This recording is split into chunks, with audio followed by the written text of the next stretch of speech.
After St. Lucia voted to not recognize the legitimacy of Nicolas Maduro's second term as president, the main opposition party's representative Ernest Hilaire says sovereignty should be upheld and St. Lucia should have taken a firm stance in support of Venezuela.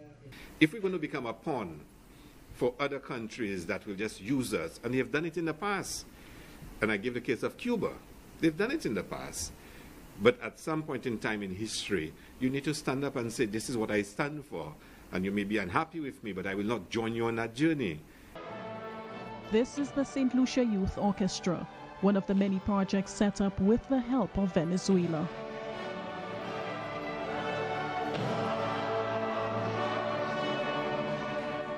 Citizens who disagree with the government's stance say Venezuela has been a friend to St. Lucia and should not be abandoned at this time. We have benefited tremendously from Venezuela, not only as a country but as a region. We have benefited tremendously. I don't think most St. Lucians understand the fact that we had Cuban doctors that were operating on St. Lucians here in eye clinics and other medical assistance to St. Lucia. Those doctors were paid by Venezuela. Many of us don't realize that. So while the medical assistance were given by Cuba, the financial assistance were given by Venezuela.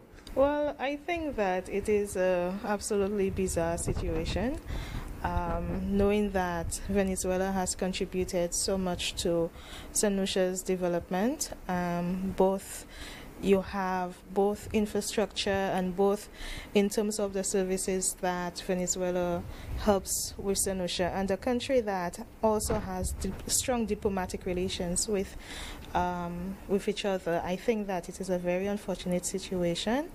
Last week, St. Lucia's Minister with responsibility for external affairs, Sarah Flood-Bobre, said despite the OAS vote, Venezuela and St. Lucia remain friends. For the opposition and concerned citizens, proof of the bonds should go beyond the lip service and include events such as the recent vote. Alison Kentish, Telesur, St. Lucia.